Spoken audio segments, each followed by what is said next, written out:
Hey, how are you, Tim? Tim, how are you, Tim, today? I'm doing well, thank you. And you, Merv? Always well. Always well. It's Friday. It's a podcast day. I'm always up for this day. Good, good. So, what are we talking about today? Well, you threw out this topic called personal development, and I thought I better get ready for this one. So I actually did a little studying on my own thought processes, and I'll just bet you as we go along, I'm going to anticipate some of the questions that you will have for me, and maybe I'll have for you. So Well, anyway, I I I look forward to your questions always. all right. So why don't you start us off with your own personal experience in personal development? So, here I was. I've always been a curious child, and I've been accused of taking things apart and never being able to put them back together. But that's how I learned.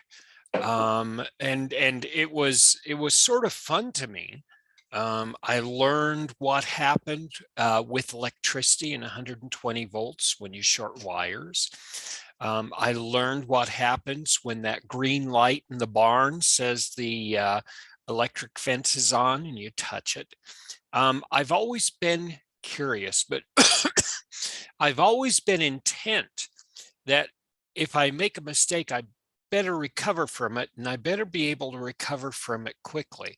Now, this extended into my education, and I was always one of those horrible students that would ask the professor too many questions.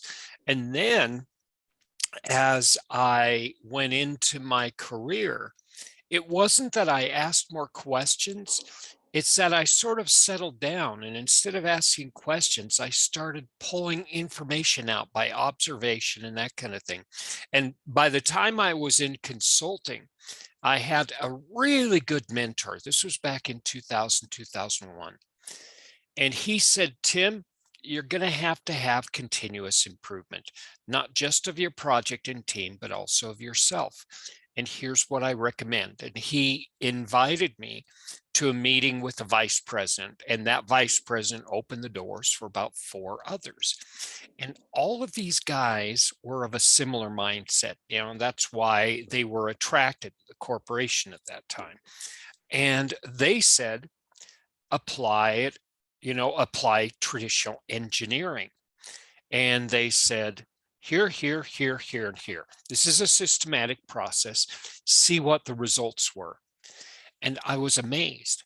These guys who had polished this systematic process actually had a way for me to measure, assess, and make decisions on my personal development. So, number one, work was easier. Number two, work was more fun. And number three, I got a better result out of what I wanted out of life. I was able to use these business skills, which turned into project management skills, to focus my efforts in the direction I most wanted to go. And it was almost like, the dawn, the sun coming up over the horizon was like, this is beautiful. Why doesn't everybody do this? And I have not answered that question. And this is one of the questions that I brought to my students in class. What's interesting is for someone who played with live wires, it's amazing that you're even still here. So Well, what yeah, were those three things? Assessment, assessment, planning, planning.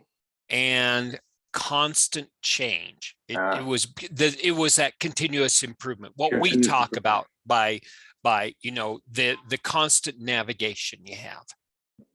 Yeah, my father used slightly different approach to having me do continuous improvement. And I think it started with something he pulled out of, through from his belt loops. So there was always This continuous improvement in our household. Yeah, that's you will not cross this boundary. Yeah, and again, growing up in a farm community, we had that. Yeah. There are things you play with, and the things that don't take you to the hospital. I'll allow you to play without my oversight. But when it gets to things that can put you or others in the hospital, I'm going to be there, right? We had similar, and I don't want to get to the topic, but I had just want to recount. You just reminded me of something. Being on the farm, we learned the hard way sometimes. I remember we had a lot of livestock, and we had pigs as well as cattle. And there was this one huge monster pig that I decided one day I was going to ride like a horse. Well, I only got about 12 feet, and somehow he found a patch of stinging nettles and dropped me right in the center of it. So that was the last time that I tried to ride any of our livestock that weren't saddled up on purpose. But I tell you, nature has a way of teaching us, if we can survive, that gives us permanent lessons. it does. But I'm just curious. I know that we were talking about personal development, but we've had great careers, you and I both. Many years in project management, in IT, and that sort of things. Why are we still at the zenith of our careers talking about personal development? Aren't we developed? I have a couple answers for that. Number one, it's a mindset. As humans, we get terribly bored. Think about Scandinavian countries in the wintertime. In these really cold climates where people would be in their homes for most of the year, you find artwork on the furniture, and everything was decorated, and everything was attended to, and they paid a lot of attention to this. It's because people get bored and people get curious, and they play with things. And this is where great stories come from and great music comes from, because people explore. So it's not just a training tool. It influences everything it touches, and it makes it refined. And here's the key. If I'm good at something, I'm going to do it. And I'm going to do it a lot. And if I do it a lot, I'm going to figure out things about it. And I'm going to collect those things. And I'm going to basically take advantage of those things I learned and add to them. And that makes me even better. And it gives me more confidence, and it gives me more satisfaction. So from a human nature standpoint, continuous improvement is a big piece. And then there's Ray Kroc, the guy who bought the original McDonald's and turned it into a corporation. And he had all these silly sayings. And one of his most famous ones was, when you're green, you're growing, and when you're ripe, you rot. I found myself that the best times of my life are when I look back and I say, wow, I've actually gone a fair distance from where I was. It wasn't that I was in a bad place there. It's just that I've gone so much further. And this is fascinating. Well, I think when it comes also to personal development, I think it begins with curiosity. You stuck metal forks in outlets or whatever it is that you did to learn about electricity. But we all were curious. We learned from those things. And I think what's happened, the mindset that you talked about earlier, in my particular experience, I never lost that curiosity. Something keeps me going. And so if you look at the kinds of things that the younger project managers who are listening to us today will want to enhance their skills in, things like communication, their interpersonal relationships, their problem-solving abilities, their ability to organize themselves, their self-confidence and adaptability, all of those sorts of things that we want to see in project management professionals, you don't stop. Even when I retire, I would not stop having the need to communicate well, to have good interpersonal relationships. So I think, the whole idea of developing those personal attributes for your career, the important ones, shouldn't stop just at the zenith of your career or as you're winding down. And what's funny is I find myself, as I get older, being able to slow down my thoughts and not rush through things. And I take a little bit more time, and I'm able to connect the dots and actually work through more complex problems than I used to. This is what's really interesting for me. Yeah. You know, it reminds me of Aristotle's recommendation, you know, study philosophy as you get older because you have that time, you're slower, you're not trying to rush through and get to the next question, next question. Well, and my father reminded me of this through not just his words, but his actions. He was a fairly driven person. He had a farm, the one that I grew up on, but he was also the school principal of our local junior high school, elementary school. He also took courses to continue his education. And so often I remember him getting up at 4 a.m. to work the fields before he would come in and shower and go to work, to school. And so I saw that work ethic. And he retired early in his 50s. And everyone goes, "Oh, great, you can now stop doing what you were doing. You can have the life of, you can enjoy life." And he told me about 6 months later, he said, "You can only golf so much and fish so much and hunt so much before you realize that there's more to life than just being leisurely in your retirement." Yeah. And so that work ethic that I always saw him in as he was working in his younger time, that he did not carry forward into his retirement, he actually longed for that again.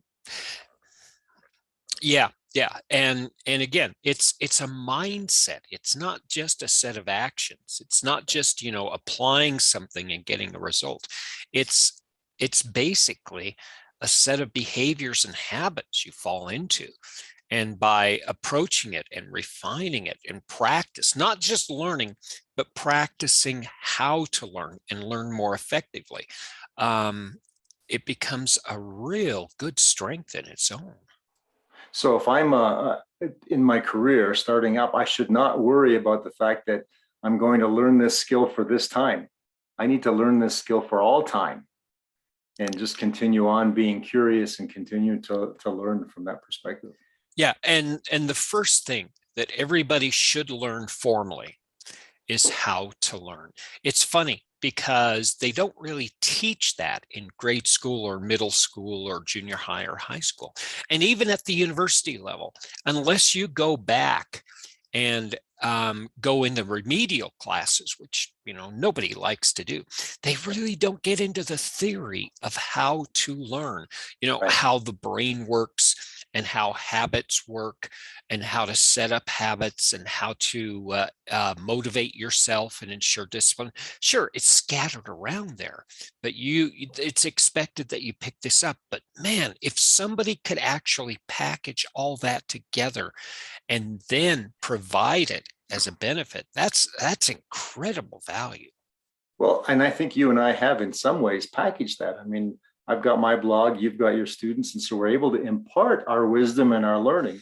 But what do you think is the true benefit of people like ourselves assessing and training and mentoring teams and perhaps even our stakeholders, the people who are on our projects, who are sponsoring our projects?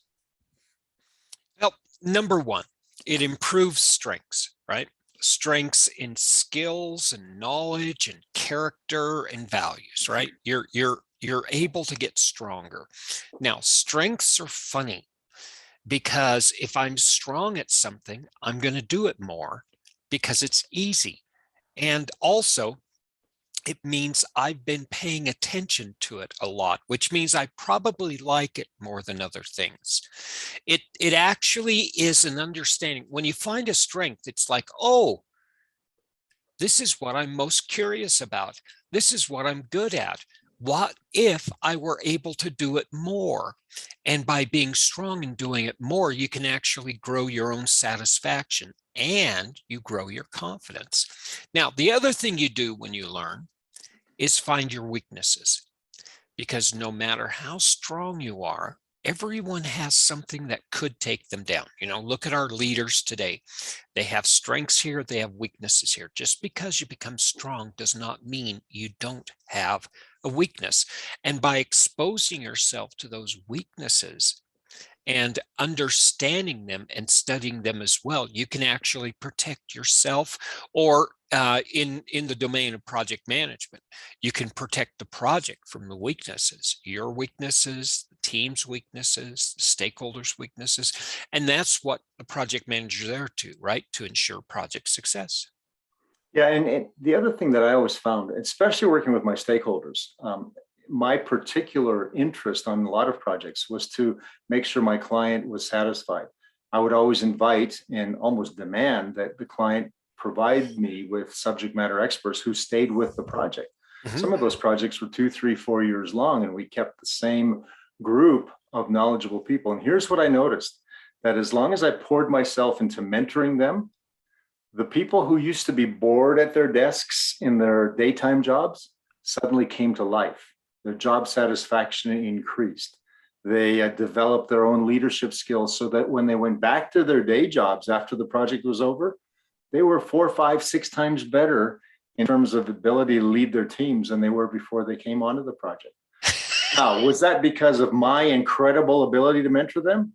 No, but it was because I was able to mentor them enough so that they could become their own self-learners and self-motivators as a result of that. You know, it's funny because that reminds me of early efficiency surveys and experiments in corporations in the United States in the 1950s and 60s. It was observed that just by carrying a clipboard around and by watching people, not saying something, they did a better job.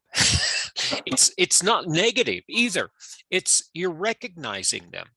Yeah. They're important, they exist. And mentoring actually does create a sense of personal value, because that person is mentoring me. That means they think I'm important. They're giving part of their time, and they're of higher rank of authority than me. I must be of value. So by mentoring, you're having a great statement about that person. I can imagine that not only would that help satisfaction, but it would help their performance. Oh, absolutely. And in fact, some of that was also, some of the mentoring I did on my projects was also a little bit selfish on my part, because I knew at some point I'd be tapped on the shoulder to take on another project, and perhaps wasn't finished with mine yet. So early on, I would choose my successor and begin to pour into that person so that someone could pull me out. Now, a lot of people look at this and say, why would you train someone to do your job? Then they can replace you. Well, yes, that's exactly the point. They can replace me because I want to go on to something else. I don't want to leave my client or my team in the lurch. And so Yeah, therefore I develop that person. yeah, you build people up and they don't push you out. They push you up. That's the Exactly. beautiful thing about mentoring Yeah. and growing the people around you, the staff. And if you do this for a couple decades, you turn out what happened to me with my mentors. We're more as peers at this point. And we're a community of trusted advisors where they come to me and I come to them and we bounce ideas off of each other. But still, the act of mentorship is the act of lending an ear and providing an opportunity to explore things that you may not have time or effort to in your normal day's work. Well, plus you build such a strong network that way as well, because you're assessing people, you're helping them, you're training them. And it's not the network for this time, it's the network for a long time. And you and I know, well, particularly in IT, when you're in for-profit organizations, your next job is only as good as your last reference. And so to keep those referenceable projects and the people who will vouch for you, you need to develop that network. And the way to develop that network is by pouring your life into them in the form of mentorship and training, and just being there for them in terms of advice and that sort of thing. So Yes, important. that is a very powerful truth. Now let's take this in another direction. If I was a new project manager, what would I want to study on? And let's think about just going into project management and you've been around project managers and you know how it works, what would you have them first working on and why? See, Tim, now I knew that you were going to ask me this question. Remember, I predicted, I knew you were going to ask me this question. And so I actually looked up a couple of things. I found one article where they talked about 20 different attributes of a project manager and what they should learn. Now, it turns out only 3 of them were technical. The other 17 were more along the lines of emotional intelligence and that sort of thing. But here's what I would advise a young project manager coming into the career, and that is to actually initially focus on those technical things. Your ability to organize yourself, your ability to be able to write technically, your ability to be able to report out and be technologically savvy. Those are important things, because once you develop the foundational aspects of project management, the rest you begin to develop that time to develop the other attributes you need. You know, when we first started this podcast, every once in a while I would berate myself for spending so much time on what I called the arts and charts, you know, the Gantt charts and the schedules and the project status reports and stuff, and not paying as much time to the human elements of project management.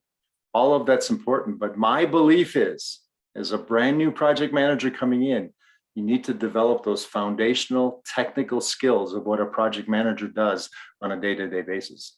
Yeah, it's just like martial arts.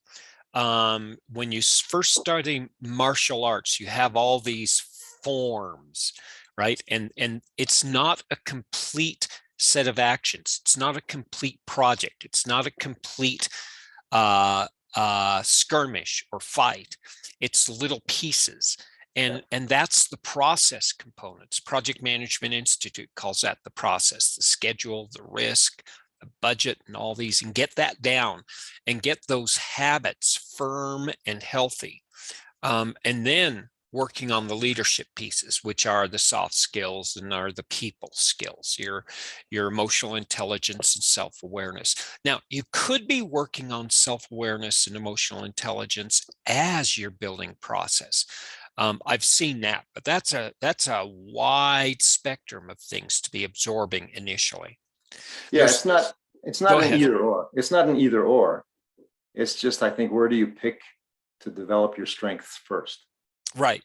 And finally, business. I really am a promoter of people learning the environment of projects. Like if you're in a nonprofit, know how nonprofits work. If you're in manufacturing, know how manufacturing work, and finance and healthcare. Know the ins and outs of the operations and the management of the business, and that makes it easy.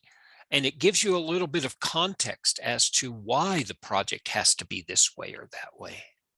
You know, when I ran some of the larger projects for government departments, I insisted, in fact, I probably demanded that my team knew the policy, the procedures, the ins and outs of the business, as well as the subject matter experts who were loaned to our project, simply because they needed to be able to talk intelligently, especially if they're doing the requirements definition. They needed to understand that so they could ask intelligent questions. And so again, it's one of those things where you learn more of the technicalities of the job before you learn some of the other aspects of it. But as you said, it's not something that you sort of do all of this first and then you begin the other ones. You can do some of that in parallel. Yeah. And finally, learning how continuous improvement works for your project. How do I use change? How do I use defect identification and quality control and assurance? And also my team. How do I use the data I collect from the project and the team and the individuals to create that, progress that doesn't just continue but get better? And then from a humanistic standpoint, how can I actually create greater fulfillment and satisfaction by helping my team grow and also help myself grow? Because nobody follows a leader who says one thing and then does another. Yeah, Yeah. if you want people to learn, you're going to have to learn yourself. Yeah, the whole integrity discussion that I think we'll probably have here shortly, but yeah, that becomes so important. And I think the other aspect of what you were just talking about is the whole lessons learned. Not to do a project retrospective 4 years later after you've completed the project, but to do that retrospective and that lessons learned and that after every single phase of the project.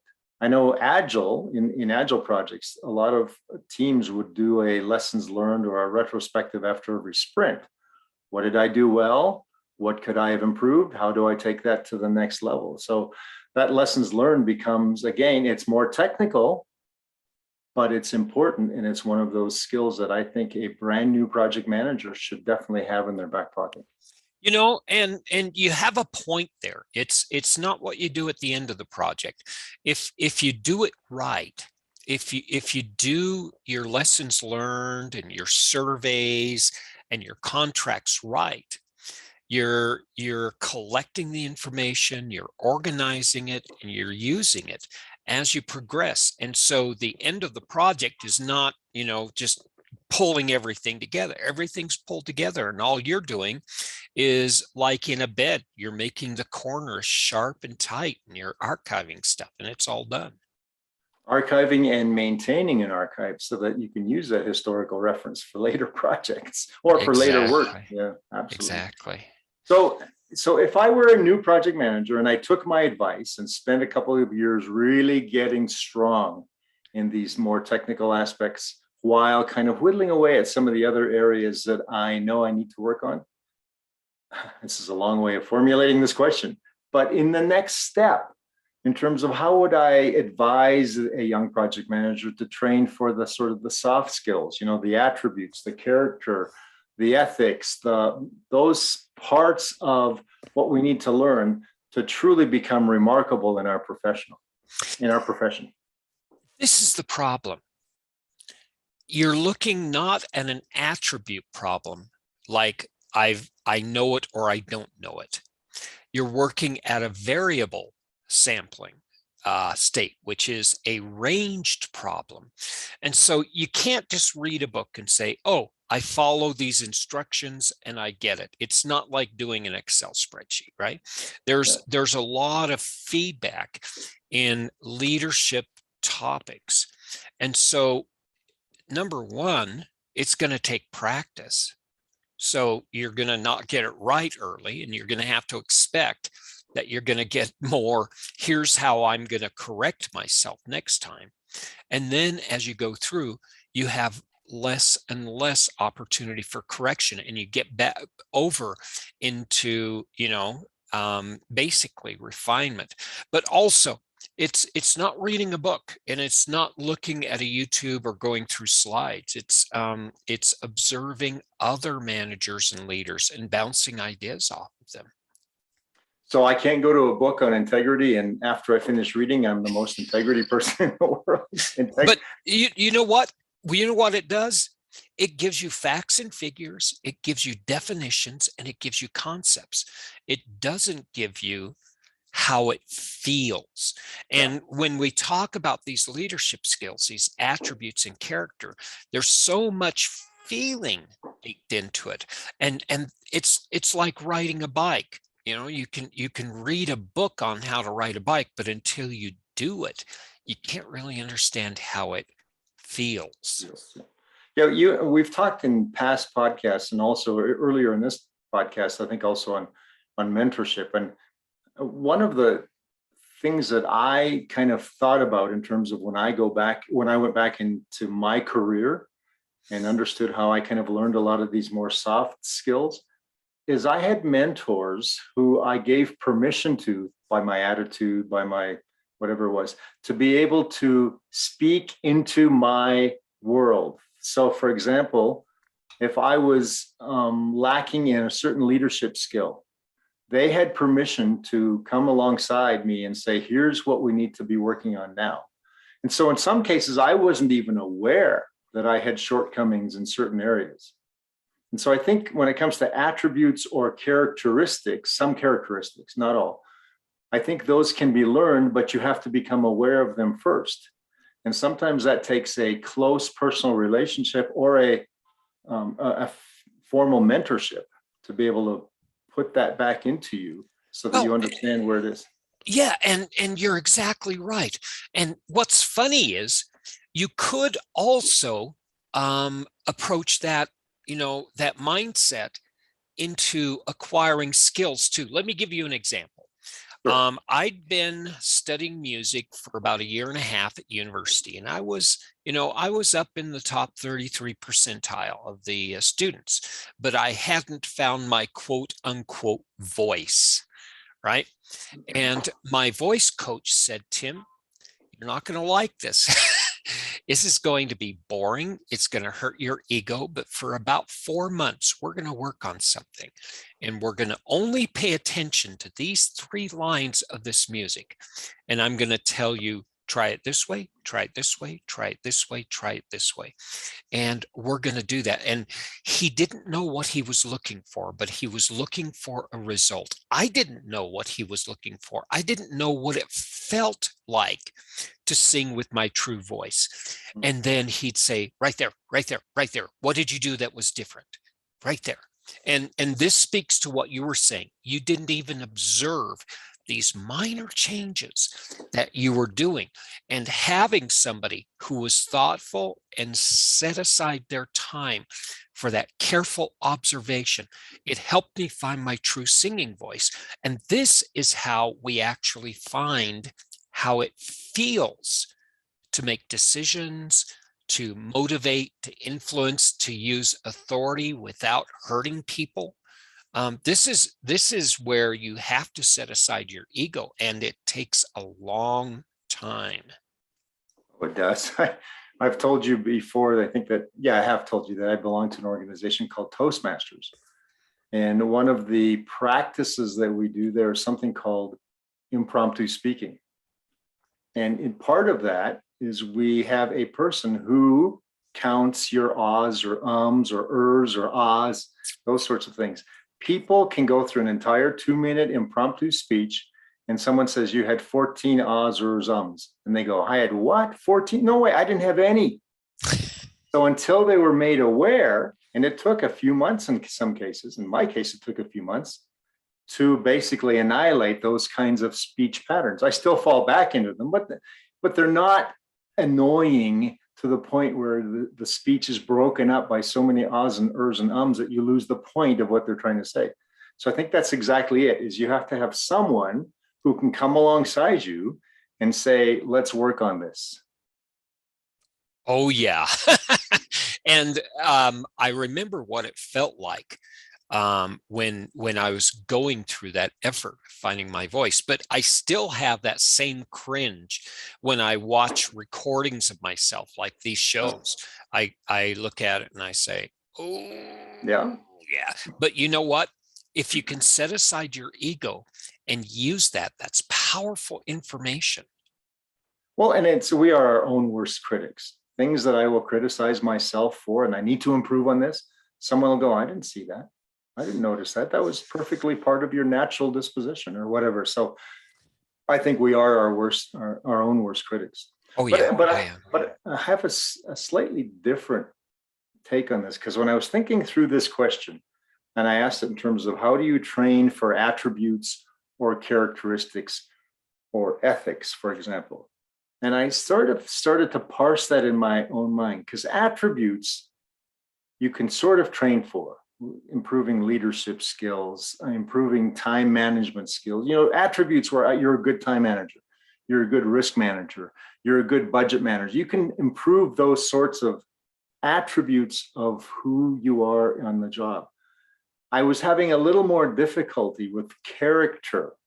So how do you train for example, integrity or courage or fortitude or loyalty? How do you train for those kinds of qualities when in many ways people say you either have them or you don't? You know, I have a theory on this. I ascribe to the theory that we're a blank slate when we're born. Okay. And what we learn in the very first few years create a feedback mechanism that tells us, if I do this, I get this response. If I do this, I get this response. And some people actually learn these things and do these things because they get a positive response. Now, other people in other environments get negative responses. So they learn untrustworthiness Yeah. as a survival mechanism. And we call this the default state. Okay, this is what you think you are because it's your set of habits. And the habits you do over time shape your perception and your opinion. And that shapes the type of world that you think is out there. And because you think the world's out there like that, you're going to continue these habits. And when I'm about 25 to 30, I settle down and I say, wait, the world's a little bigger than I think it is, and people are different than I am. Can I really change my habits and my perceptions? And it's funny. It's like a chain of change. You don't change your habits. You don't change your perception. What you change are your ethics, your values, what's wrong or right. If you can actually go back to the head of the train, the engine. The engine is the values and ethics, right? If I can change my values, right? It's not just, this is wrong or this is right. It's this is right because, and then you can say, oh, okay, I value this. This is more important to me. I want to get an undergraduate degree and my old habits don't work. I've just changed my values and it's internal. And if I change those values, I'm going to impress on myself, I need to do this more and more and more. And this repetition and this positive feedback that we can create can actually change our default state into a state that we can define for ourselves based on our perception of our values as we change, which in turn change our habits, which in turn change our behavior until you get to the caboose, which is your perception of the world and your opinions. So you can do it. You can do it. I really believe, and it's not just because I have this theory. It's because I've read a lot of people. The authors for 2 millennia have been talking about this. It's just that I was able to see this in the people around me and myself, that I figured that this is what's going on. And they put a name to this, okay? It's called neuroplasticity. It's the ability to make changes in your physical and your intellectual components of how you think and believe and behave. Well, I think there's a lot of truth to that, particularly with if I just set aside the characteristic or the character trait of integrity. And it's, a lot of people will look at that and say, well, you either have it or you don't. And I think it's, as you were saying, the blank slate part when you were very young. My parents never, ever, ever subscribed to the theory that, oh, he told a little lie, isn't that cute? We weren't allowed.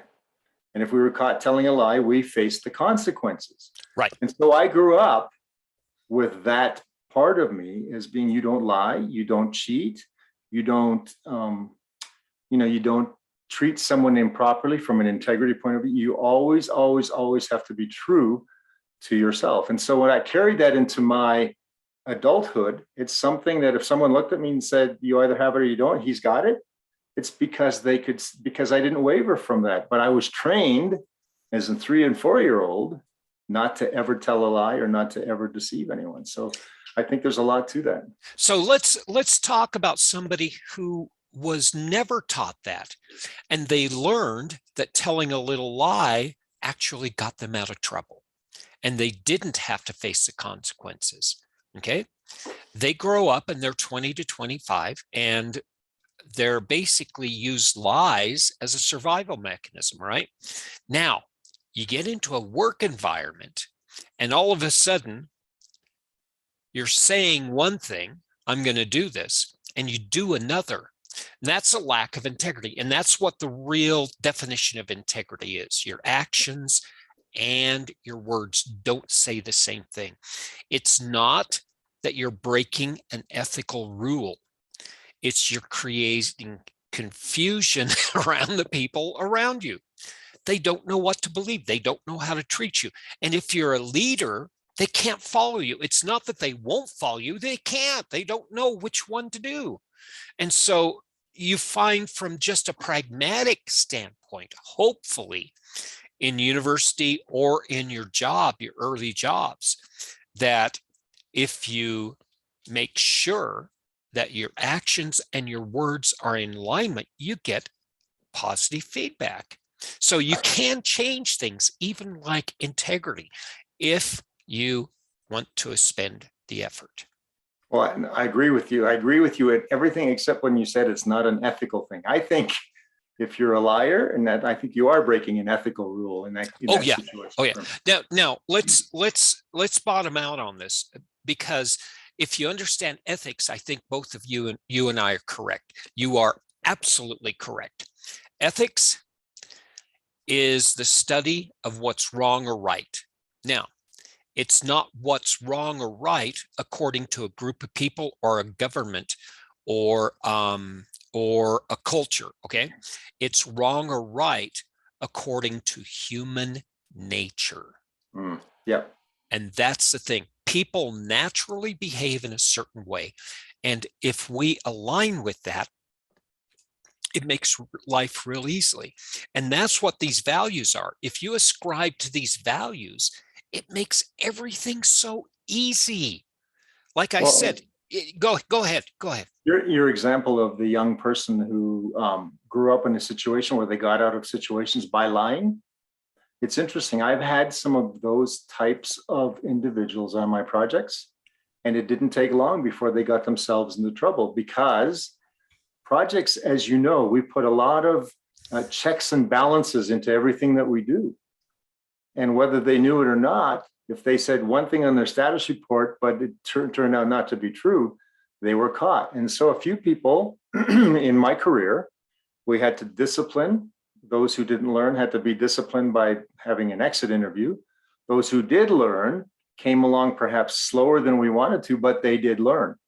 And they learned to become much more integrity based in all of their decision making and the actions they perform. So it's one of those things that I don't want to ever take a person who has strong ethics and strong integrity and move him off of that pedestal. But I do want to work with the person who didn't grow up that way and bring him into more of that moral fiber of integrity so that the entire team benefits besides him or her. Right. Like I said, it makes everything easier. Yeah. I saw this from, I'm going to read this. Lawrence Pervin is a psychologist. He said that character, or moral character, probably is more what we're talking about right now, is a disposition to express behavior in consistent patterns of functions across a range of situations. I like that because it's succinct, and it says that no matter what situation you put me in, I'm going to act exactly the same, and you're going to be able to predict it. And that's integrity. Yeah. Now, morals are funny. We know what ethics is, right? Ethics is wrong or right, wrong or right, wrong or right.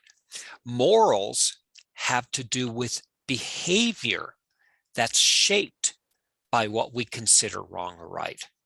So it even makes what he's saying more prescient and more impactful. Yeah.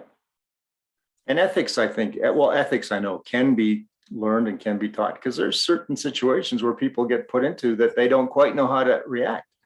And so if they had that ethical training, they go, oh, now I can do this. This makes sense to me ethically. But there are situations, and I've had them on projects, where you're just going, what would my boss want me to do? I don't know. Yeah, and there's two levels of this. Number one, it can be an external decision Yes. where I want to please my boss and I just want to get the work done. It can be an internal decision too, where it says, I want to really know this and I want to know this for myself. And how does this work? Why? Why do I need to know integrity? And it's funny because the people who take that second path, I need to know the context. I need to know the purpose or the why. Yeah. Those people not just learn it, but are excited about it and are able to not just do it, but express it in their actions. And they become really good mentors. So for those young project managers who are right now getting their fill of everything they need to learn, and they're going, thank you, Tim and Merv, for all of your wisdom, but now where do I start? Have you got any good strategies to help them or help us?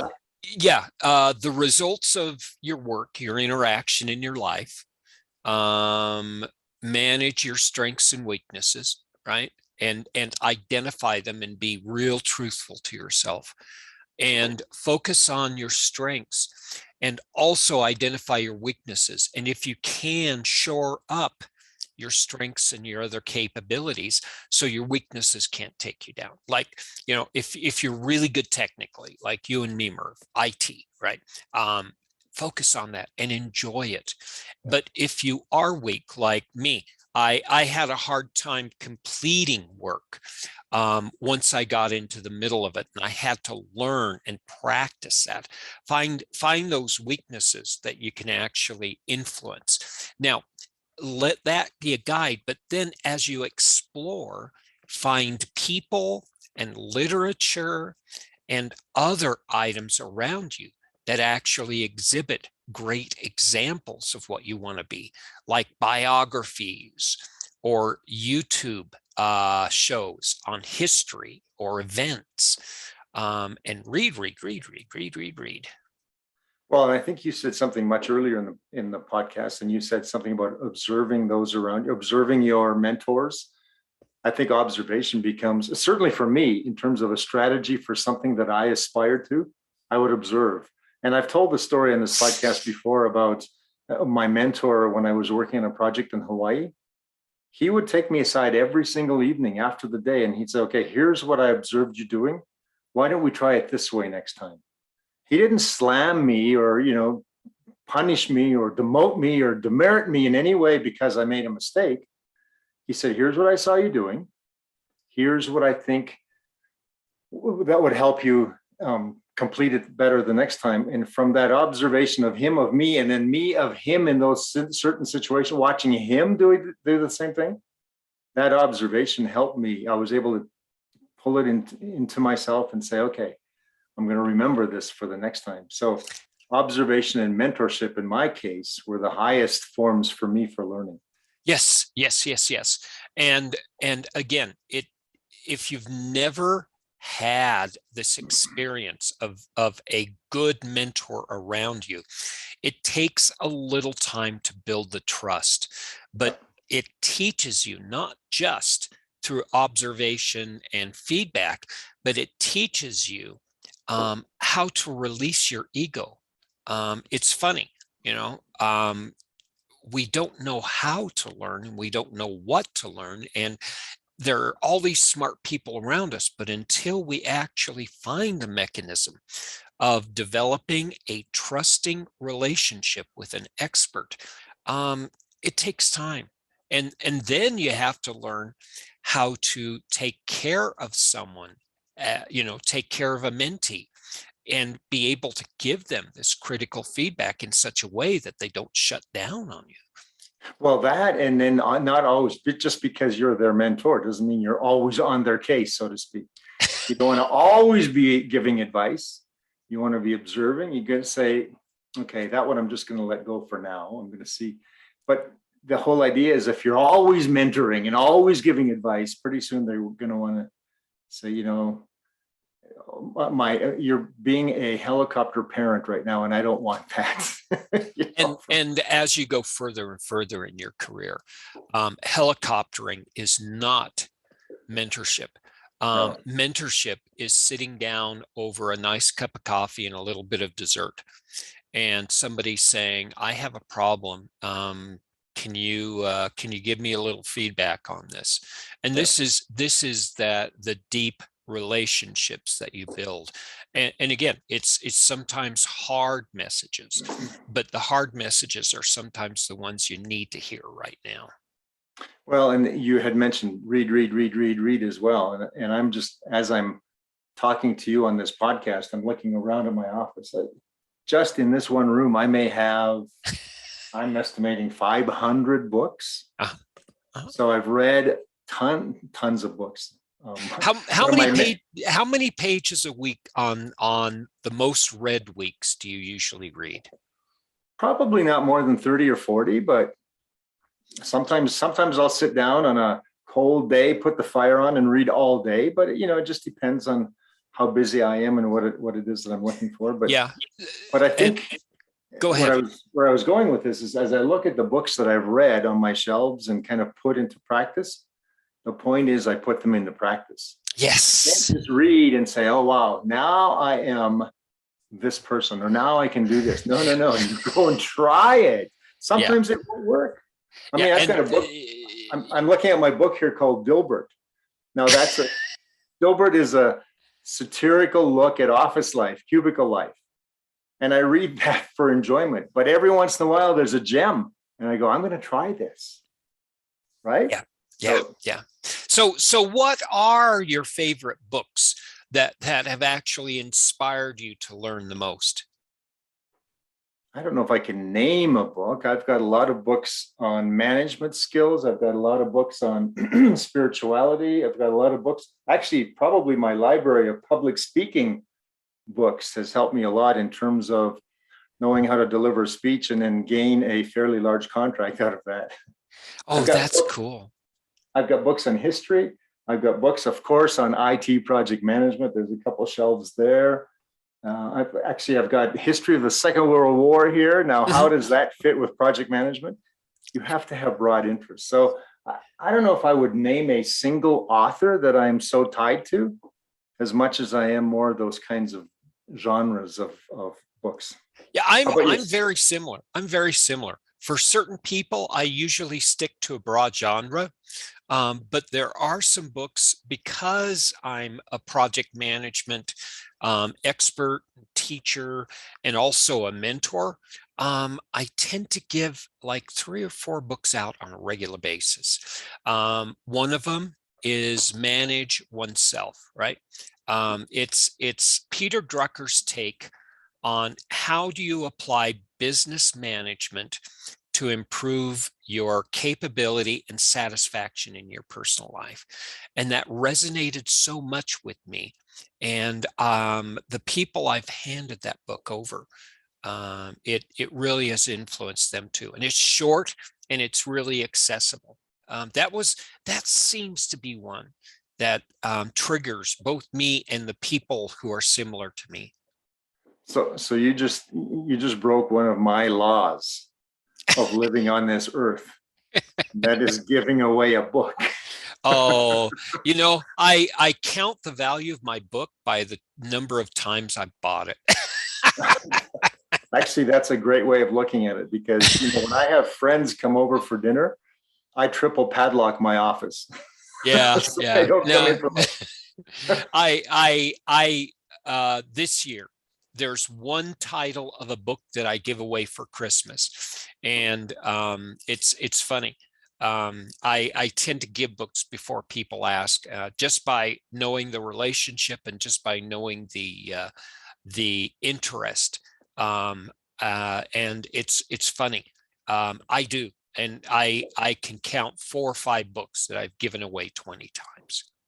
Yeah, I can. I was kind of facetious, just a little bit facetious, but I have given away some of my public speaking books of some of my favorite mentors and authors to people who feel like they want to improve their ability to get in front of a audience and sell something or convince or whatever it is. So there are a couple of books that I will give away that way. But here's an interesting thought, and that is, you and I grew up with books. And books are so, and I'm not saying that people today don't still read books, although if you looked at the US statistics, they're horrible. But a lot of professionals, and I'm now speaking again to our young project management people who are listening to us, a lot of professionals don't have a lot of time to really sit and read, but they do have time in their commutes or whatever to put their earbuds on and listen to podcasts or watch YouTube. Do you have any favorite YouTube channels or podcasts that you listen to? Oh, certainly. Okay. My interest and strength are in personal development and business and management science. And so right now I'm studying a lot in ethics and morals and philosophy and neuroplasticity and justice, but I'm also studying things like economics and that kind of thing. So I'm listening to a guy by the name of Albert Huberman, who has his own lab on the West Coast, and he's talking about how the brain is mechanized and weaponized to help you motivate. And if you understand that, you can actually grow. And there's a guy by the name of Richard Sapolsky, Sapolsky, and both these guys are galvanizing, and you watch them. It's not just that their books are cool, I've read them, but it's the way they're passionate. And this is what's beautiful about podcast and YouTube. You find out that these people enjoy it. There's a guy by the name of Thayer that I'm fascinated by. He's an economist, right? And he actually got his Nobel Prize in the understanding of not how people behave, but how people and why people misbehave from an economic standpoint. And these guys they blow my mind. And you think that it has nothing to do with project management, but when you think about human behavior, it's everything about it. What about you? Actually, I have a variety of interests as well. Maybe not quite as cerebral as some of yours. I like, for example, Seth Godin. He's pithy, he's marketing oriented, so I like his marketing forecast or focuses. Another person that I've learned to like, he will tell you himself that he's arrogant, but he's arrogant in such a lovable way, and his name is Alan Weiss. Yes. He wrote several books. One of them was, I think, $1 Million Consultant. He is a $1 Million consultant, and it's so practical. So I like following him and listening to his particular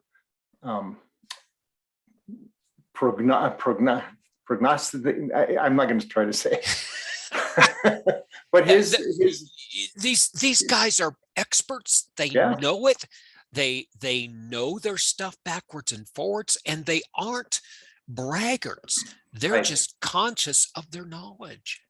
And a couple others. One is Darren LaCroix, who does a lot of work with budding speakers in terms of just how to be yourself on stage and not Mr. Speaker Man, just kind of get across in a authentic way, but also one in which you can prepare your speech such that it will come across naturally, but also very effectively.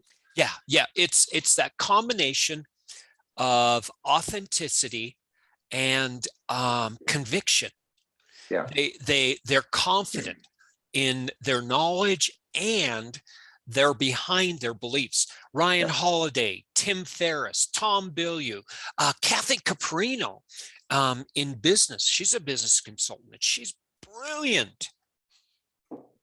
The other thing I like to watch, I don't know if you know this about me, but I used to coach TED Talks for about 5 or 6 years. I coached speakers who got on the TED stage, on the TEDx stage. I shouldn't say the big TED stage, the TEDx stage. But in doing so, I got so impressed by the messages they had, because they're sharing their better idea to better the world. And so I really, really got interested in TEDx talks, and now I have them coming to my computer on a daily basis. So, and they're only 7 minutes, 10 minutes, some are 18 minutes long. I think 18 minutes is the maximum format from a TED perspective. But in 18 minutes, you pick up the wisdom of the world.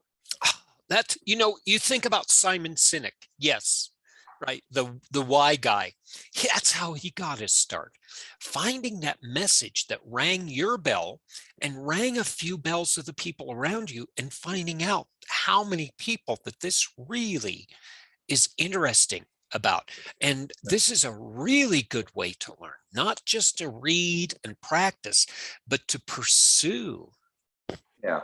And so as we kind of wind down here, I'd be interested in, for those people who are listening to us, just put at the bottom of this particular presentation, what are some of your favorite books, favorite authors, favorite YouTubes, favorite podcasts? Because I would love to learn from you as well. And hopefully you took something away from what Tim and I spoke about today. Yeah, indeed. So where can we find you? Where can we find you during the week, Tim? I am over on LinkedIn. I am actually taking a break from a little bit of teaching in December. I'm still carrying a load, but it's spread across the weekend. So you'll find me more active this next month here. And what about you, Merv? Same, LinkedIn under both Merv Jersak and under my company name, People First Project Management. And then also I've got a blog on my website, peoplefirstprojectmanagement.com. So just everything that we can do to help folks in their project management and their leadership endeavors. Just don't be afraid to contact us, ask us, leave your opinions, leave your thoughts, and we'll see you next week. Thanks again, Merv, and thanks everybody for checking in.